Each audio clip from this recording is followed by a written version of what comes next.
Hello बच्चों, चलिए प्रश्न को पढ़ते हैं और समझते हैं। सिद्ध कीजिए कि 15C1 प्लस 15C3 प्लस इसी प्रकार 15C15 का मान 16,384 होगा। प्रश्न को हल करने से पहले प्रश्न के लिए हम मुख्य अवधारणा देख लेते हैं, जिसकी सहायता से हम इस प्रश्न को हल करेंगे।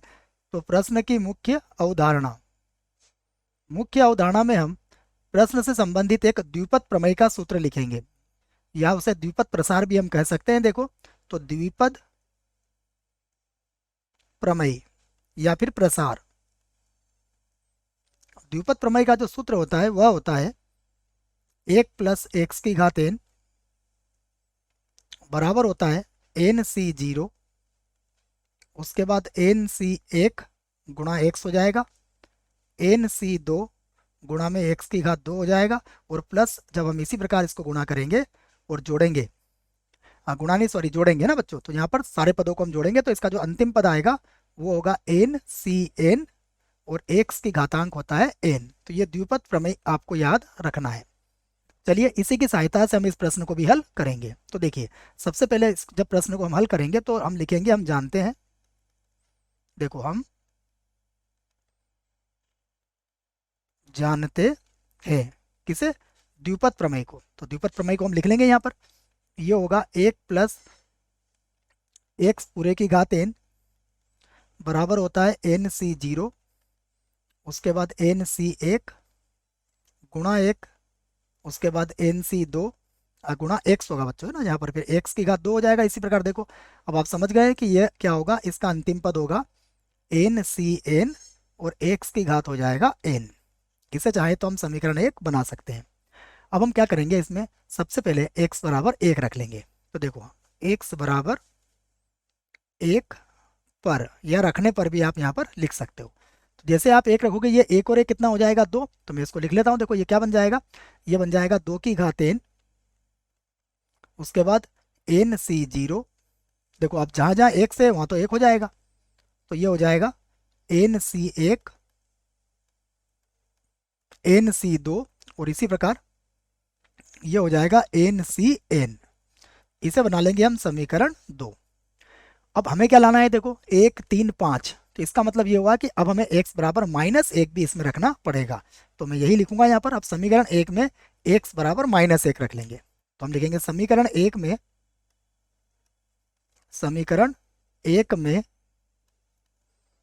x बराबर -1 रखने पर देखिए, जैसे -1 रखेंगे तो 1 - 1 इधर तो 0 हो जाएगा। तो मैं लिख देता हूँ, ये 0 की घात n 0 ही होगा। तो ये तो हो जाएगा 0, उसके बाद होगा nc0, फिर माइनस का हो जाएगा nc1, फिर देखिए -1 का वर्ग प्लस होगा, अर्थात ये हो जाएगा nc2, फिर होगा माइनस nc3, और यही क्रम इसी प्रकार चलेगा। और यहाँ हो जाएगा -1 की घात n, और ये हो जाएगा ncn। इस प्रकार से हमें ये मिल जाएगा। अब आप देखिए, इसे बना लेते हैं हम समीकरण 3। और समीकरण 2 और 3 को अगर आप ध्यान से देखें, हम क्या चाहते हैं कि nc1 nc3 रहे। तो आप क्या करेंगे, समीकरण 2 में से 3 को घटा लेंगे। क्या लिखेंगे, समीकरण 2 में से 3 को घटाने पर। तो यहाँ पर हम लिख देते हैं समीकरण 2, और इसमें से किसको घटाएंगे हम, समीकरण 3 को। इसको हम लिख देंगे समीकरण 3।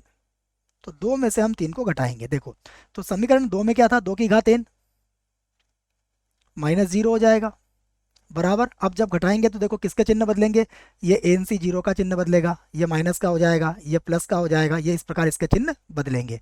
तो देखो ये जुड़ जाएगा, तो ये होगा 2, और ये बन जाएगा nc1, उसके बाद फिर हो जाएगा 2, और ये हो जाएगा nc3। ठीक है, ये माइनस वाला जो था प्लस हो जाएगा इसलिए जुड़ जाएगा, और प्लस वाला माइनस होगा इसलिए घट जाएगा, तो ये nc3 हो जाएगा। इसी प्रकार अगर आगे देखें तो ये बन जाएगा, देखो ये 2 था तो फिर से हो जाएगा 2, और ये हो जाएगा nc, और ये 5 हो जाएगा। और इसी प्रकार इसके पदों को हम लिख सकते हैं, सारे विषम पद आएंगे, ये ध्यान रखें आप। तो अब आप देखें यहाँ पर, हम इसको, ये तो हमारे समझ में आ गया। अब हम ये चाहते हैं कि हमारा 2 की घात n, और इसमें देखो ये काम और कर सकते हो आप कि ये जो 2 है ना, सभी को कॉमन ले लो आप, अर्थात यहाँ से 2 का भाग लगा दो। तो ये कुछ इस प्रकार बन जाएगा, 2 की घात n और बटे में आ जाएगा 2, 2 का भाग लगाते हैं तो ये होगा NC1, फिर होगा NC3 और प्लस होगा NC5, और इस प्रकार ये क्रम हमारा आगे बढ़ेगा। और यहाँ पर मैं लिख देता हूँ, मैंने 2 का भाग लगाया है ना, लिख भी सकते हो आप। यहाँ क्या किया हमने, 2 का भाग दिया है, आप लिखना चाहो तो लिख सकते हो अच्छे से, ये 2 का भाग लगा दिया। अब देखिए ये क्या बन जाएगा, 2 की घात n-1 बन जाएगा। तो मैं इसको एक बार और लिख देता हूँ, यहाँ पर बनेगा ये 2 की घात n-1, और बराबर क्या होगा, बराबर होगा NC1, उसके बाद NC3, उसके बाद NC5 या 5, यही क्रम होगा। अब प्रश्न में हमें देखो कितना लाना है, प्रश्न में हमें यहाँ पर लाना है, अब इसे ध्यान से देखिएगा, प्रश्न में हमें यहाँ पर क्या पूछा है, 15C1, 15C3 और इससे कर 15C15 तक। तो यहाँ पर हम n का मान कितना रख लेंगे, 15 रख लेंगे। तो अब हम क्या लिखते हैं इसमें, n बराबर 15 रखने पर, तो अब n का मान इसमें रख लेते हैं 15 रखने पर। तो क्या होगा ये बन जाएगा, देखो ये बनेगा 2 की घात 15 में से 1 जाएंगे तो कितना बचेगा, 14, 2 की घात 14 हो जाएगा। और ये होगा 15C1, उसके बाद 15C3, और इसी प्रकार जब आप इसको आगे बढ़ाएंगे तो अंतिम पद क्या होगा, 15C, और ये भी 15 हो जाएगा, विषम संख्या है क्योंकि। अब देखिए 2 की घात 14, अर्थात 2 को आप कितनी बार गुणा करेंगे, 14 बार गुणा करेंगे। तो आप कर सकते हैं इसको गुणा, तो ये आ जाएगा 16,384, हम लिख देंगे 16,384, इसको लिख देता हूँ मैं, ये हो जाएगा 16,384, बराबर कितना हो जाएगा, 15C1, उसके बाद होगा 15C3, और इसी प्रकार जब हमने इन पदों को आगे बढ़ाया तो ये होगा 15C15। तो अब आप देखेंगे कि हमें प्रश्न में यही सिद्ध करने के लिए कहा गया था, तो हम यहाँ लिख सकते हैं कि हमने प्रश्न को सिद्ध कर दिया है, अर्थात सिद्ध हुआ।